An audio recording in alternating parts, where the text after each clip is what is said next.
¿Qué son las canoas sino los árboles cansados de estar quietos? ¿Qué son los postes de colores sino los árboles hundiendo sus raíces en el cielo? ¿Qué son los puentes colgantes sino los árboles jugando con el vértigo? ¿Qué son las alegres fogatas sino los árboles contando su último secreto?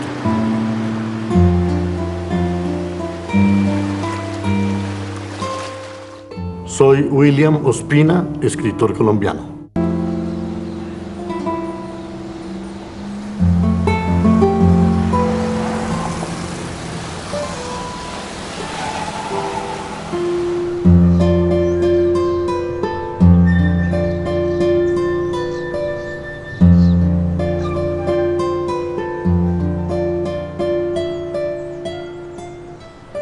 Desde aquí, desde Honda hasta Puerto Boyacá, eran nuestros paseos de infancia.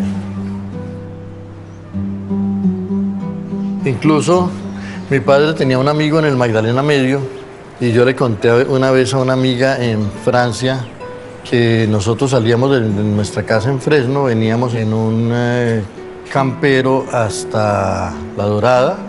En Dorada nos montábamos en el autoferro e íbamos hasta cerca de Puerto Boyacá.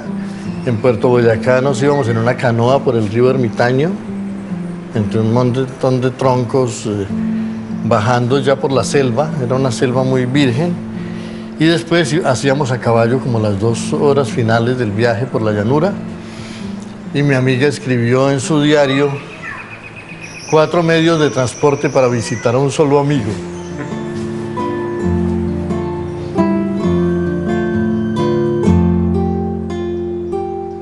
Bueno, yo nací aquí cerca, yo nací en Padua, que queda aquí a 40 minutos de Honda.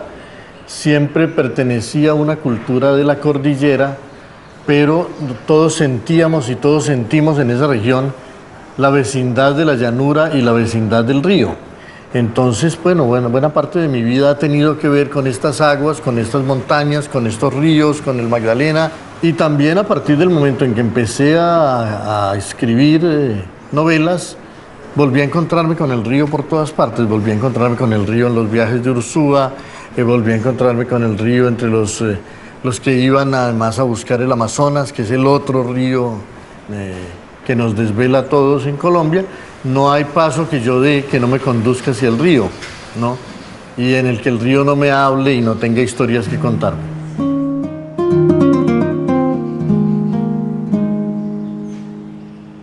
El río Magdalena fue para los pueblos indígenas de las orillas la principal vía de comunicación y el principal integrador de un territorio muy diverso, donde había muchos pueblos indígenas, muchas naciones indígenas distintas.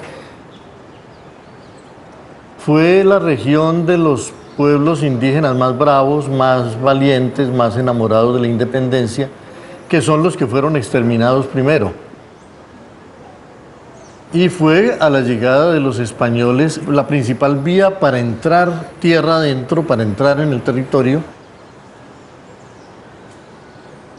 Para mí siempre fue una pregunta muy importante saber cómo se habían formado estas naciones y de qué manera se encontraron el mundo americano y el mundo europeo para formar las naciones modernas que somos hoy.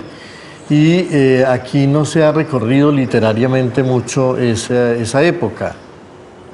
Pero yo tuve la oportunidad de encontrarme con un poema casi interminable, Las elegías de varones ilustres de Indias, de Juan de Castellanos, que escribió el gran poema de la conquista de América. El descubrimiento poético de América lo hizo él. El poema pretendía ser biografías de guerreros, de conquistadores, pero muy pronto se convirtió, lo que irrumpió en el poema fue la naturaleza. Fueron los chigüiros, las dantas, las anacondas, los jaguares, los guayacanes, los siete cueros, los yarumos, los climas, los pueblos indígenas, sus nombres, sus mitologías, sus costumbres. Bueno, pues hay unos versos que a mí me gustan mucho porque es importante ver cómo un hombre del siglo XVI, que era un español, y que había participado en guerras de conquista como soldado y que debía estar muy cegado como por los prejuicios de su propio bando, tuvo una tal capacidad de ver lo que verdaderamente había pasado y de decirlo, de ver los crímenes que se cometieron, de ver la injusticia terrible que se cometió con el mundo indígena. Y entonces él dejó estas estrofas, ¿no? Dice: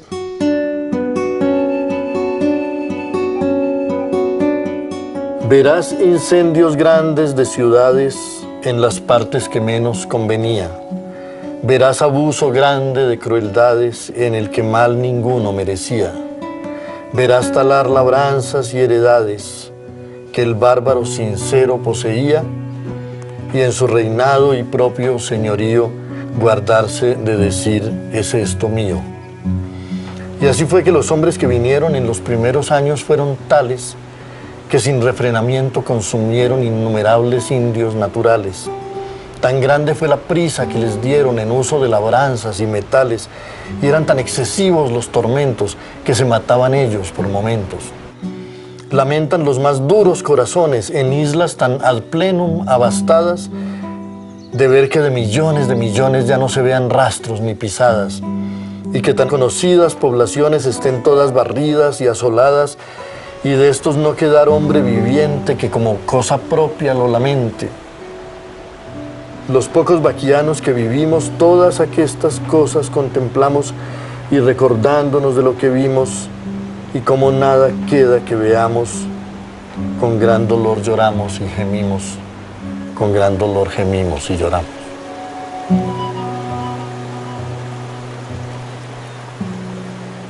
Este era un libro tremendo que mostraba la crueldad y el fragor de un mundo y el choque de mundos. Me pareció muy importante estudiar el poema y escribir sobre él, y eso me obligó a investigar. Me obligó a leer historias del siglo XVI, a leer las crónicas de Indias, a leer hasta las biografías de Carlos V y de Felipe II, y las crónicas de todos esos conquistadores, y además hice la lectura detallada en ese libro que se llama Las Auroras de Sangre, de lo que es el poema de Castellanos, tratando de reconstruir también su vida. Cuando terminé de escribir mi libro sobre Castellanos y pensé que ya había pagado durante 10 años mi deuda con el siglo XVI y con la conquista, se me ocurrió la idea de que ahora que yo ya había leído tanto ese poema y conocía tanto la minuciosidad de lo que había sido la conquista, yo debería más bien escribir una novela. Y entonces concebí una novela, pero muy pronto comprendí que en el ámbito de una novela no iba a caber todo lo que yo tenía para decir, todo lo que había averiguado, investigado y pensado sobre la conquista de América, sobre la naturaleza americana y sobre el choque de los mundos. Entonces esa novela se fue convirtiendo en una trilogía, que es una trilogía sobre los primeros viajes de los europeos al Amazonas. La primera parte se llama Ursúa, y es sobre el hombre que hizo la segunda gran expedición al Amazonas. La segunda parte se llama El País de la Canela, y habla de la primera expedición al Amazonas. Y la tercera se llama La Serpiente sin Ojos, que ya es un viaje por la selva.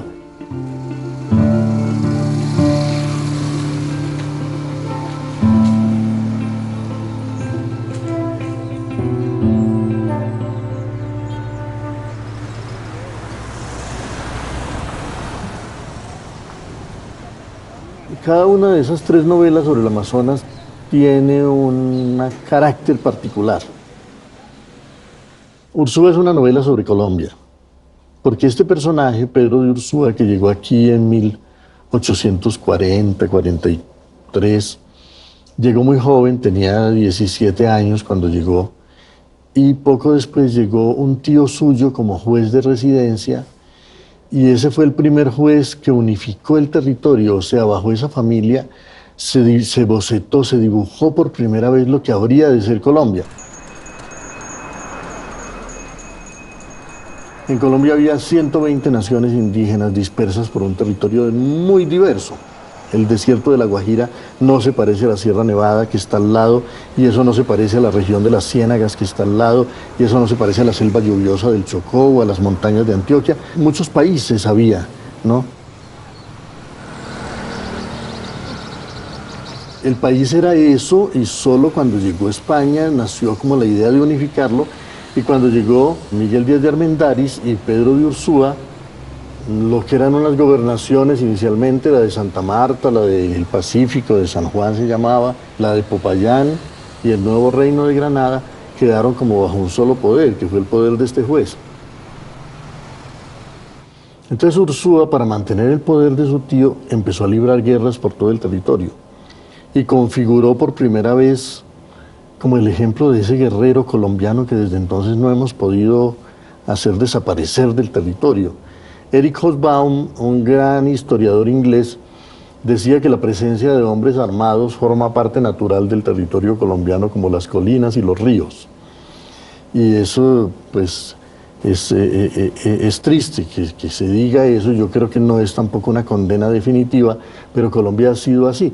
Y Ursúa configuró ese guerrero que siempre está llegando a arrasar con poblaciones.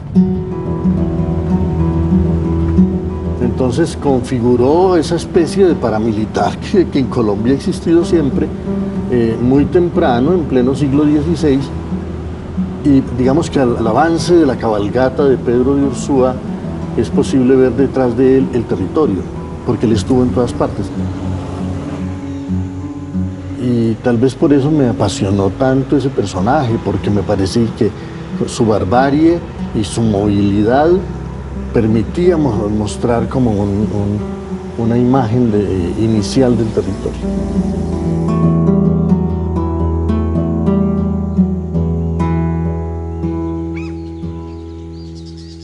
Esto que vemos atrás es el cañón del río Guarinó, que separa al departamento del Tolima del departamento de Caldas. Aquí llegaron mis bisabuelos a finales del siglo XIX y ahí vivió la familia durante 70 años, hasta cuando llegó la violencia de los años 50. Fue una violencia política que sacudió mucho estas tierras y expulsó muchos campesinos a las ciudades. Yo pasé mi infancia en parte en Padua, que está aquí un poco más arriba, y en parte en la finca de mis abuelos y recorriendo esta región.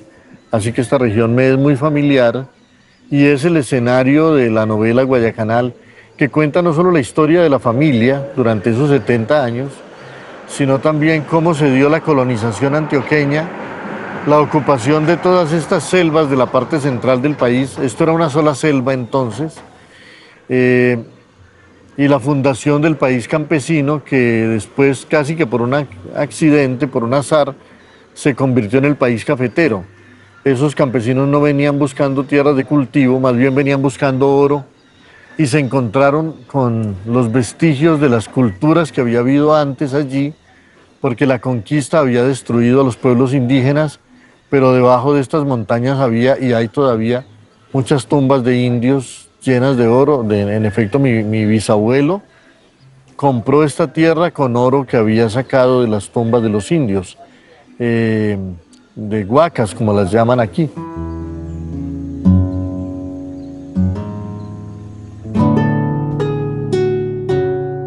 Bueno, pues para mí ha sido sobre todo una oportunidad de hacer un libro que no trate de libros y que no se alimenta fundamentalmente de libros, sino que se alimenta de la vida, ¿no? De la experiencia, de la memoria, de la tradición oral. En este caso, pues algo que me ha acompañado toda la vida, que es ese mundo familiar, pero que también me ha permitido arrojar una mirada sobre algo que va más allá de lo familiar, que tiene que ver con la sociedad, que tiene que ver con la historia, con la formación del país campesino y con la destrucción que yo viví en mi infancia de ese país campesino. Siento que estamos necesitando en esta época libros que dialoguen mucho con el mundo, con la actualidad, con la realidad inmediata y palpitante de esta sociedad. Porque yo creo que la literatura va a jugar un papel importante en el proceso de salvación del mundo. Usemos palabras fatales, como decía Alfonso Reyes, ¿no? En el proceso de enfrentar las grandes calamidades de esta época. Y para eso necesitamos mitos nuevos y una poesía que enlace lo más antiguo con lo más innombrado, con lo que todavía no tiene nombre.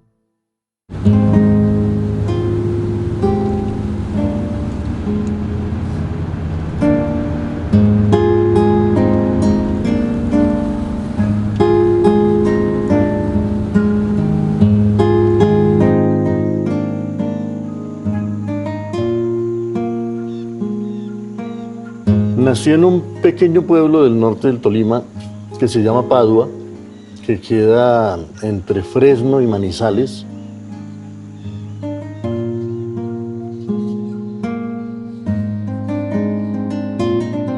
Y pasé allí solo los primeros años de mi vida, yo creo que los 2 o 3 primeros años.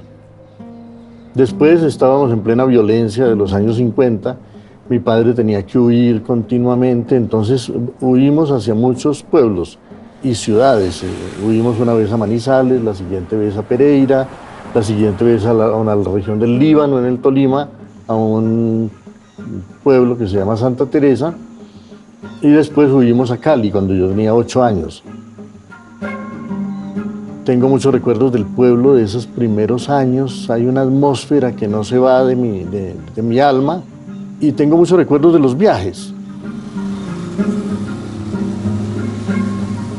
Bueno, mi padre era liberal y vivía en un pueblo de conservadores porque mi madre era conservadora. Y ellos se quisieron mucho, yo por eso nunca le he creído a las polarizaciones colombianas y al deber que nos predican aquí los políticos de que medio país tiene que odiar siempre al otro medio, porque ellos se querían mucho a pesar de que eran de partidos distintos. Y mi padre fue un hombre muy afable, cuyos amigos eran igual conservadores que liberales en los peores tiempos de la violencia, y yo creo que eso le salvó la vida también.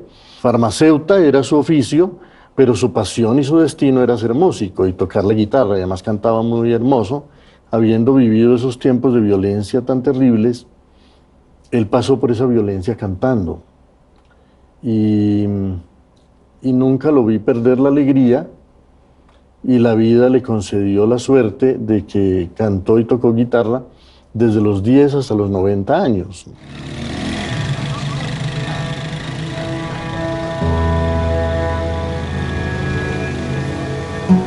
La violencia ha jugado un papel muy importante en mi vida, en la medida en que ya de niño mi familia se encargó de impedir que yo viera hechos atroces, que yo viera escenas terribles, ¿no? Pero el clima de violencia estaba. Las historias de los decapitados y de los cortes de franela y de los degüellos y de las masacres, los niños lo oyen todo, y aunque ellos no quisieran, uno estaba oyendo, ¿no? Por fortuna no me amargó la infancia, porque los niños tienen muchos refugios en la imaginación, en la naturaleza, en los otros niños, en la fantasía. Entonces yo viví una infancia, yo diría que feliz. Inclusive algunos de mis recuerdos más felices los tengo del pueblo más violento donde viví en 1960, en el norte del Tolima, en el Líbano, Santa Teresa, porque era un pueblo donde no había policía y no había cura y no había alcalde, sino que el pueblo estaba bajo el poder de una alianza tremenda de los dos bandoleros más terribles que tuvo Colombia en esos tiempos, que eran Desquite y Sangre Negra. No, yo seguramente los vi entrar a la farmacia de mi padre a comprar cosas, porque yo veía pasar esos hombres armados y a caballo en la bruma, en la niebla de ese pueblo, mientras sonaban rancheras mexicanas en las cantinas. Y cuando terminó, digamos, la violencia de los años 50, yo viví en los 60 y en los 70 la ilusión de que la violencia se había ido. Pero la violencia recomenzó, fue creciendo, fue invadiendo de nuevo la realidad cotidiana, y ya en los años 80 y en los años 90 los pueblos volvieron a estar bajo el terror, ¿no? Ahora era la violencia guerrillera y la violencia paramilitar y la violencia del narcotráfico, pero Colombia no lograba escapar a esa tragedia y a esa maldición, y entonces eso marcó mucho. Cuando yo escribí mi trilogía del Amazonas, estaba en pleno furor la guerra de los paramilitares y el paramilitarismo y la guerrilla y las tomas de pueblos y las masacres, y yo siento que todo lo que hay en esa novela no puede dejar de ser un eco en el siglo XVI de esa violencia que se perpetuaba en Colombia otra vez con guerreros armados como Ursúa entrando en las aldeas a medianoche a masacrar a las gentes, a expulsarlas.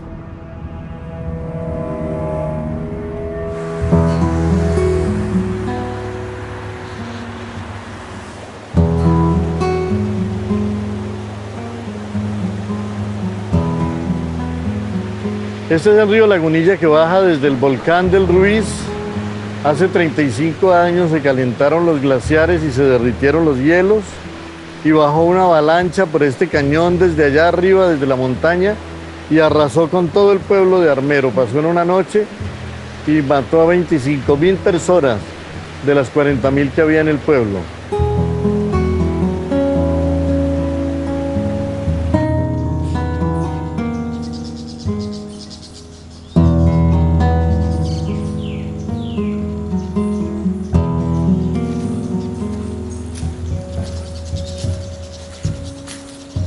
Esta era una región muy dinámica, era la ciudad más vigorosa de esta región del norte del Tolima, así que la crisis que eso produjo también tuvo grandes consecuencias, no solamente por la cantidad de víctimas, por la cantidad de desaparecidos y por la aniquilación del pueblo. Los pueblos vecinos tuvieron que acoger a los sobrevivientes.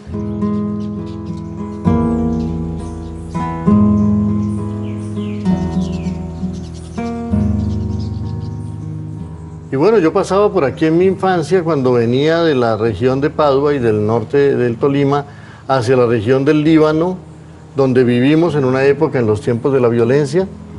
Y aquí vivió don Ruperto Beltrán, que fue, yo diría, quien me inició en el amor por la literatura, porque era quien me contaba y nos contaba a mí y a mis hermanos cuentos en la infancia allá en esa región de Santa Teresa.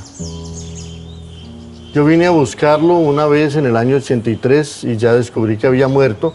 Aquí estaban su esposa y su hija todavía. Y cuando pensé en volver para rescatar algunas memorias, ya digámoslo así, literarias, fue cuando ocurrió la avalancha de Armero en el 85 y ya todo fue imposible.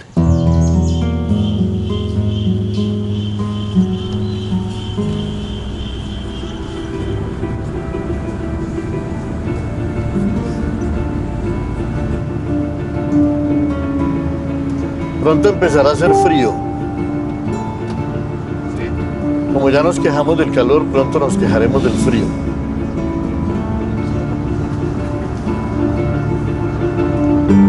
Esto es Fresno.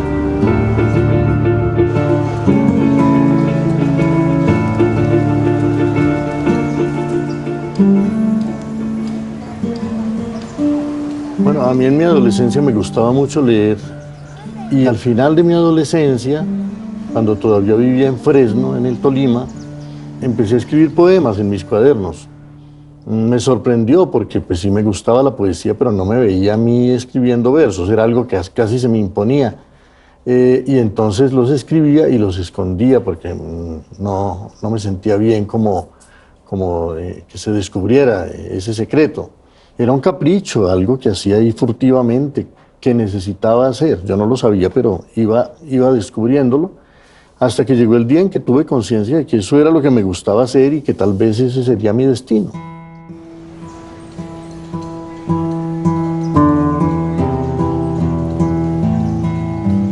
En la punta de la flecha ya está invisible el corazón del pájaro. En la hoja del remo ya está invisible el agua. En torno del hocico del venado ya tiemblan invisibles las ondas del estanque. En mis labios ya están invisibles tus labios.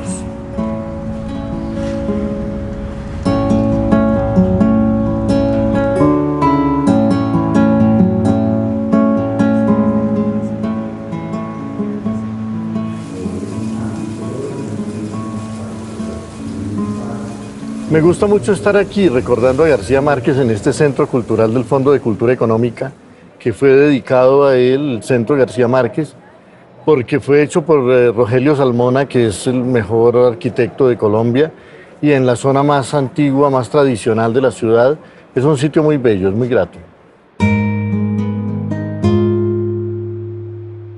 Lo primero que hizo en mí, la literatura de García Márquez, fue volver mágico el mundo en que yo vivía, darme la sensación de que mi mundo estaba lleno de cosas fantásticas, de posibilidades enormes, y no solo por los hechos irreales que ocurrían en sus libros, sino porque él es capaz de volver mágica la ciénaga cubierta de anémonas moradas y una vegetación que carece casi ante los ojos, ¿no? Que los machetes la tumban y se vuelve a cerrar enseguida. Esa fecundidad de la naturaleza americana, el colorido.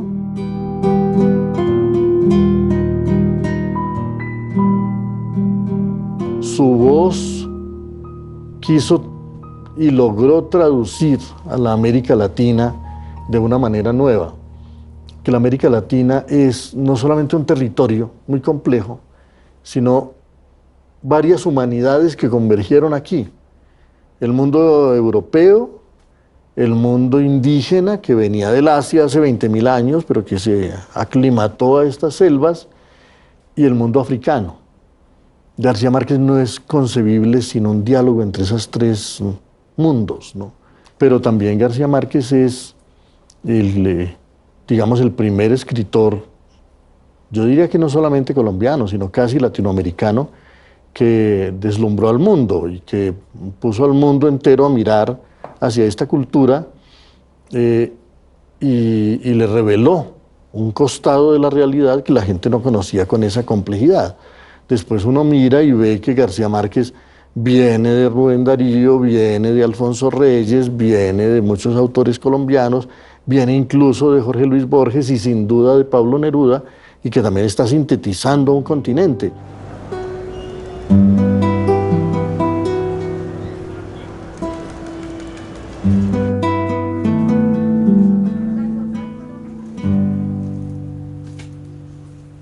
Bueno, qué alegría estar en Casa Tomada, esta librería, y siempre estar entre libros y mucho más contigo siempre será un motivo de verdad de mucha emoción. Gracias, Federico.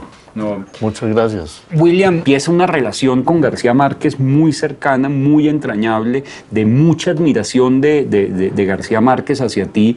Tienes la oportunidad de ser uno de los invitados a los 70 años de Fidel Castro en Cuba, en compañía de García Márquez y de otras personalidades del mundo.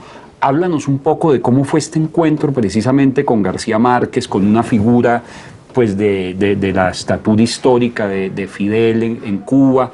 Bueno, pues me haces acordar de muchas cosas. Me haces acordar de los tiempos en que tu padre estaba exiliado en La Habana, ¿no? Que yo fui varias veces a visitarlo allí, varias veces nos vimos.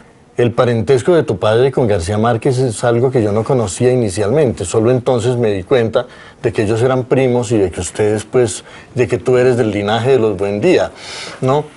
Entonces, García Márquez me había invitado a ir a oír a un pianista que había en el Hotel Meliá Cohiba, en La Habana. Íbamos a ir esa noche a oír boleros y ese era nuestro plan. Y yo fui a la casa de ellos y nos íbamos a comer una pasta y Mercedes se fue a preparar la pasta y ya cuando sonó el teléfono, García Márquez fue a contestar el teléfono y cuando volvió dijo ya no podemos ir a ninguna parte porque tenemos visita. Yo no pregunté nada, yo seguí allí y 10 minutos después llamaron a la puerta y Gabo fue a abrir y entró Fidel Castro con su Estado Mayor. Yo dije, ¿qué película es esta? Aquí está García Márquez, aquí está Fidel Castro. ¿Qué es esto? Mercedes desde la cocina le dijo, comandante, ya que llegaste, ven, te comes una pasta con nosotros. No, dijo Fidel, vine porque me ofrecieron un whisky. ¿Dónde está? Y se sentó y nos tomamos unos whiskies y empezó la conversación. En algún momento le conté yo a Fidel que Gabo nos había invitado a un grupo de colombianos a visitar Dos Gardenias, ese sitio tan hermoso en La Habana donde cantan, donde cantan boleros en vivo toda la noche. Y le dije que era un sitio estupendo. ¿Tú lo conoces? Le pregunté, ¿no? Me dijo, no, yo no he estado nunca, me han hablado de ese sitio, pero yo no lo conozco. Yo le dije, pero no es posible que tú no conozcas un sitio tan cubano como Dos Gardenias, no es posible eso. ¿O es que no te gusta el bolero o qué? No, ya estaba yo un poco irreverente.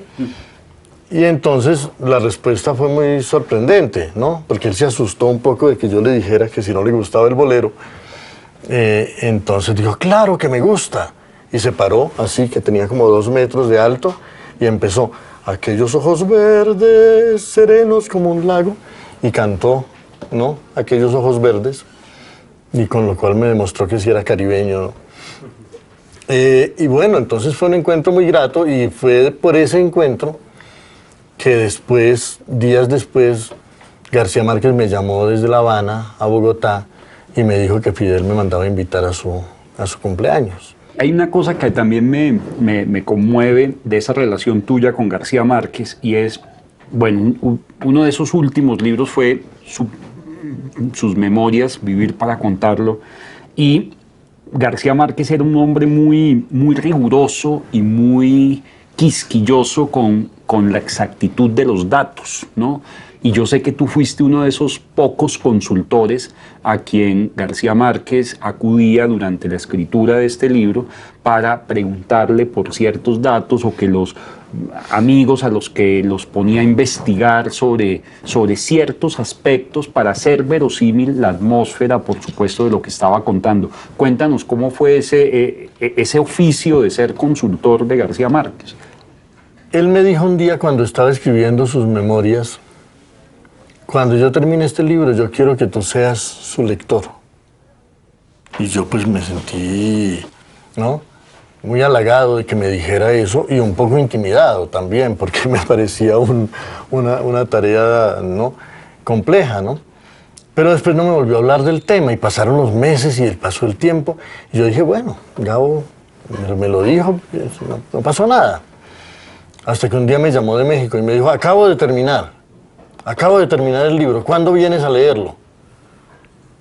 Entonces yo quedé pues atónito y le dije, bueno, yo en una semana puedo ir, ¿no? Y una semana después yo estaba en Ciudad de México y fui a visitarlo y él me tenía preparadas 7 carpetas cada una con un capítulo del libro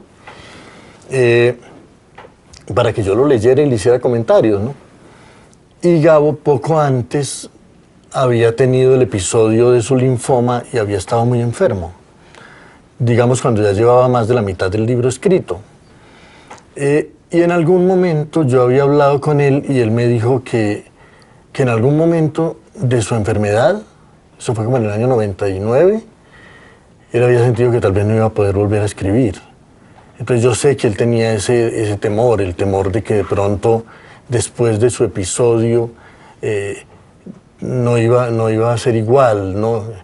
Entonces yo tenía también esa responsabilidad de mirar si ese libro que él acababa de terminar, ¿no?, cómo estaba, ¿no? Cómo estaba. Y yo empecé a leerlo, digamos, en esa situación, ¿no? Pero a mí me pasó algo en un momento de la lectura, ¿no? Y es que yo estaba leyendo el libro con temor, con el temor de que el libro de pronto no fuera, a partir de cierto momento, no fuera García Márquez. Y cuando empecé a sentir que era García Márquez y que el libro era hermoso y que el libro estaba lleno de la fuerza que él siempre tuvo, ¿no?, de la belleza y hablando de un tema tan difícil como es la propia vida, porque él no está fabulando allí, sino tratando de ceñirse a los hechos, en el momento en que comprendí que el libro era maravilloso, en ese momento comprendí que Gabo no me había dado ese libro para que yo viera si el libro estaba bien escrito o mal escrito, si tenía algún problema o no, sino para compartir conmigo la historia de cómo se había hecho el escritor en un libro, en un país tan difícil como Colombia. Y me eché a llorar, yo solo me acuerdo en mi habitación, ¿no? Me conmovió mucho eso, sentir que había más que un encargo, pues, técnico o algo así, había sido un gesto de amistad, ¿no?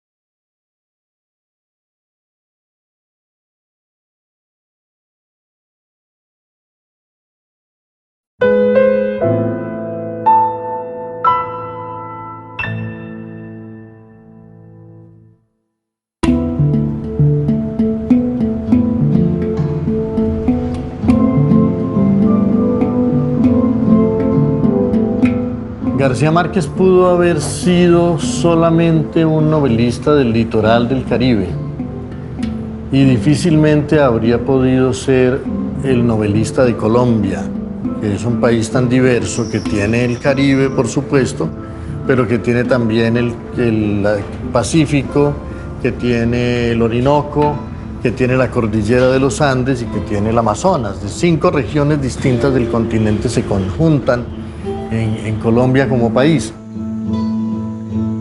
Pero cuando él era adolescente, tuvo que venirse a estudiar al interior y eso lo llevó a entrar en contacto con el mundo andino.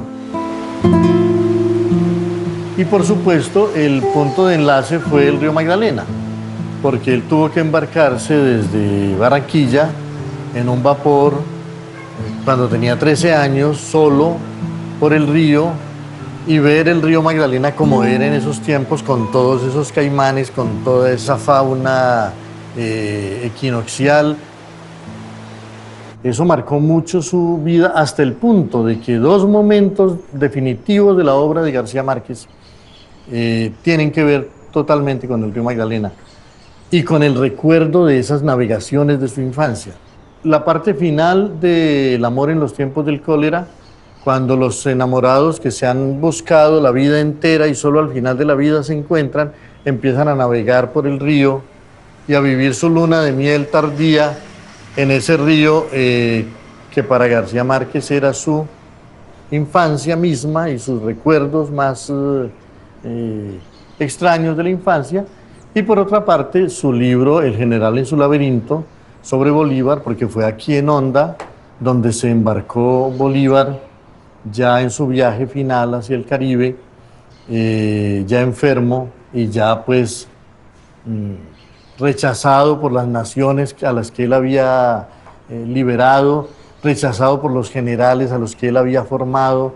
Entonces digamos que el viaje melancólico de la derrota, García Márquez lo rastreó minuciosamente en El general en su laberinto, y aquí en Honda, en un champán, se embarcó Bolívar y fue conversando con Perú de la Croix, su secretario, que era un francés, contándole sus historias del río, porque ese río había sido fundamental en la formación de su vocación como guerrero.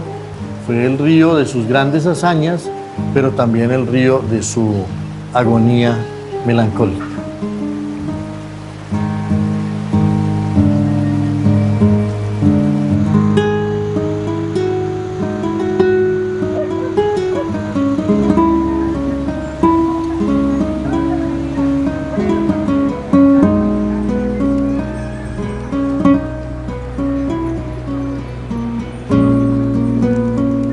Bolívar es un personaje muy complejo.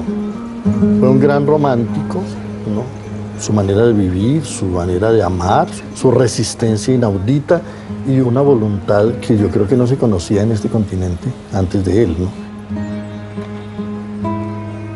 Alguien que es capaz de sobreponerse a toda adversidad y que cuando va huyendo por una selva a medianoche en medio de la tormenta y desgarrado porque han perdido la batalla y no sé qué, ¿no? Y alguien le dice, ¿y ahora qué va a hacer, general? Y él contesta, triunfar, ¿no? Esas cosas solo las dice alguien que no se va a dejar derrotar por nada. Por algo Camilo Torres, cuando lo conoció, vio una voluntad tan de hierro en ese hombre que dijo, donde esté Bolívar está la República, ¿no? Mientras exista Bolívar, la esperanza de que tendremos una república va a existir. Y claro, ya uno entra en la filigrana de la guerra y encuentra muchas cosas que reprochar y muchas cosas que lamentar, pero pues es un hombre grande y su sueño de una unidad continental sí que era visionario. Mientras Bolívar unió a su alrededor a todos esos líderes del continente que necesitaban que España se fuera para que fuéramos dueños de nuestra tierra, Bolívar les gustó. Pero cuando ya España se fue, cuando Bolívar triunfó, empezó a estorbar por todas partes porque ya nadie quería la unión continental, que era lo que él soñaba. Cada quien quería su pequeña república para hacer con ella a su antojo lo que quisiera. De Santander quería su Nueva Granada y Páez quería su Venezuela y Flores quería su Ecuador y el otro quería su Perú. Y a esas fronteras naturales que ya existían, que Bolívar había descrito en la Carta de Jamaica, se añadieron las fronteras políticas que alzaron muros más grandes todavía. Es allí donde hay que entender algo que para esta época va a ser fundamental, y es que no serán la economía ni la política los que verdaderamente nos unan, porque aquí la política y la economía siempre sirvieron para separarnos, para fragmentarnos. España misma hizo que cada provincia comerciara con ella y no con las otras, para que no se fueran a unir y de pronto un día pasara lo que pasó. Entonces cada provincia no tenía derecho a negociar con los vecinos, sino solamente con la gran metrópoli. Y en eso seguimos. Tenemos un continente con 400 millones de lectores posibles, y todavía es España la que nos hace los libros y nos los vende. ¿Quién aquí conoce la literatura del Ecuador? ¿No? O algo que no ya es una barrera, la diferencia mínima de las lenguas. ¿Quién conoce la literatura brasilera? Y sin embargo, mientras la economía y la política nos separaban, la cultura es lo único que ha hecho algo por unirnos. Si algo ha circulado por todo el continente casi sin fronteras, ha sido la música, ahora cada vez más la gastronomía, la literatura, a pesar de esas restricciones que todavía existen, es una literatura continental. Borges es discípulo de Rubén Darío y de Alfonso Reyes. El argentino es discípulo del nicaragüense y del mexicano. Tenemos una literatura continental, ya casi no podemos hablar de literaturas nacionales. Entendemos perfectamente la obra de Borges, la de Cortázar, la de Neruda, la de César Vallejo, la de Octavio Paz, la de Juan Rulfo. Son pocas las regiones del mundo donde 18 naciones hablan la misma lengua con preciosos matices locales y se pueden entender. Eso es la promesa de una cultura frente al mundo extraordinaria. No se podrá hacer una gran integración latinoamericana sin que la cultura sea el instrumento principal de construcción.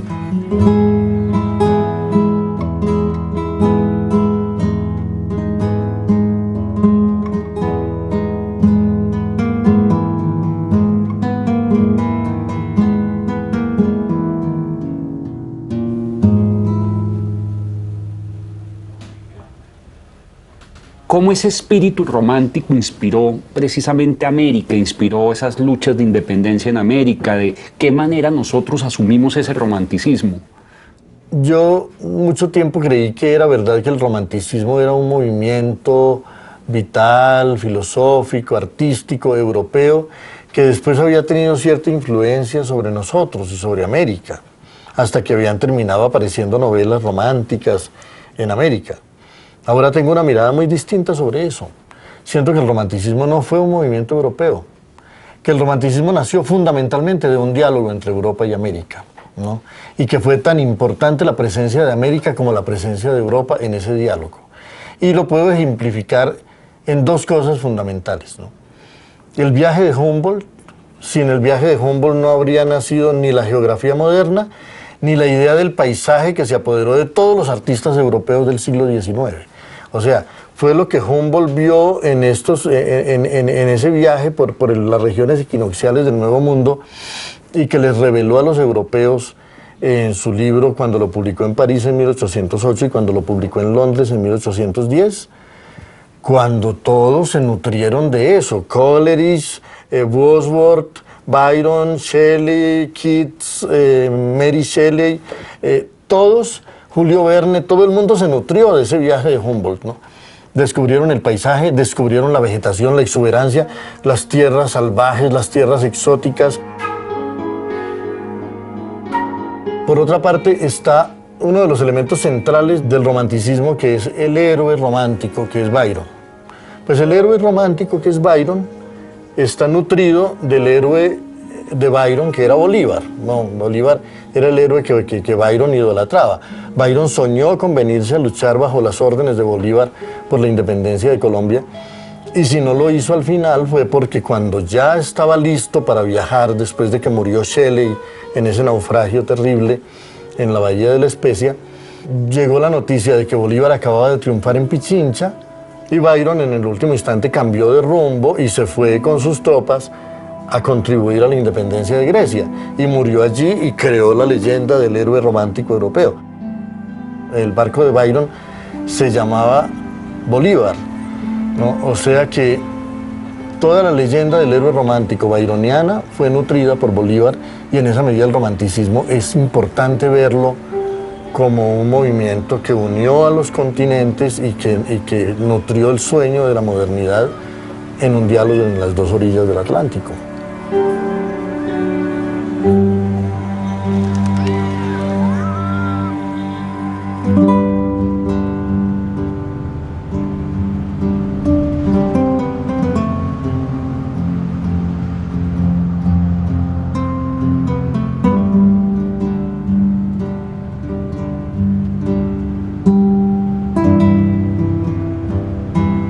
El licor que los románticos destilaron para nosotros a comienzos del siglo XIX es el licor que vamos a necesitar para superar el siglo XXI.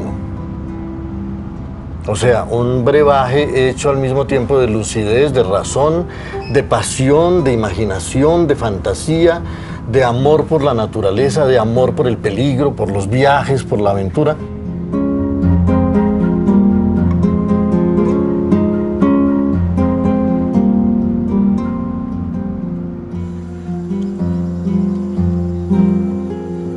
Cada vez más los héroes del romanticismo y los grandes autores del romanticismo se han vuelto para mí no solamente, digamos, fichas del catálogo de la literatura, sino algo más, algo mucho más poderoso, ¿no?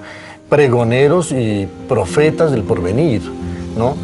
Los que primero advirtieron que el sueño de la razón produce monstruos, ese reino de la cantidad, ese reino de la mera medición, ese no ver en la naturaleza un reino de dioses y de magia y de milagro y de fantasía, sino una bodega de recursos para la industria, pues tiene al mundo reducido a su mínima condición y al borde del apocalipsis.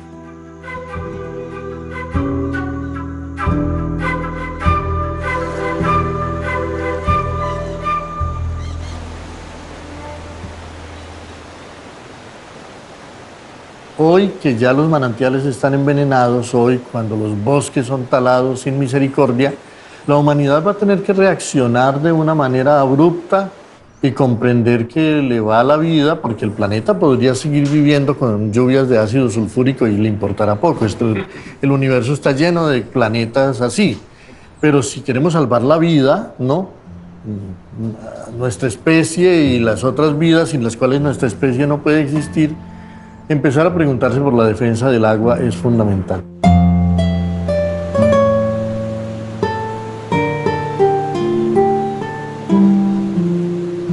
Y ya es una tarea que no se puede hacer como en centros de burócratas en las capitales de los países. Es una tarea que tiene que hacer la humanidad en las fuentes mismas, en las cuencas mismas, lo cual va a exigir, siento yo, un replanteamiento de lo que es la democracia, una democracia fundada en que los ciudadanos renuncian a sus deberes y dejan en manos de unos gobiernos la solución de todos los problemas. Es una democracia que nos ha traído a donde estamos.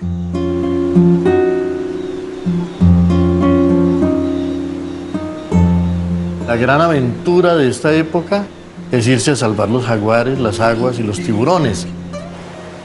Y como la juventud ama la pasión y el riesgo, pues en vez de estar corriendo riesgos en la nada, en la ciudad, en el peligro, en el vértigo, en la guerra, qué bueno correr riesgos que al mismo tiempo le permitan al mundo salvarse. De manera que yo creo que la juventud se va a reencontrar con grandes tareas épicas, con la gran epopeya de salvar al mundo, pero no salvar al mundo como una esfera abstracta, sino salvar al mundo en su minuciosa diversidad, ¿no? Cada aventura de la vida, cada especie, cada ecosistema. Y bueno, esa sí es una tarea digna de una generación.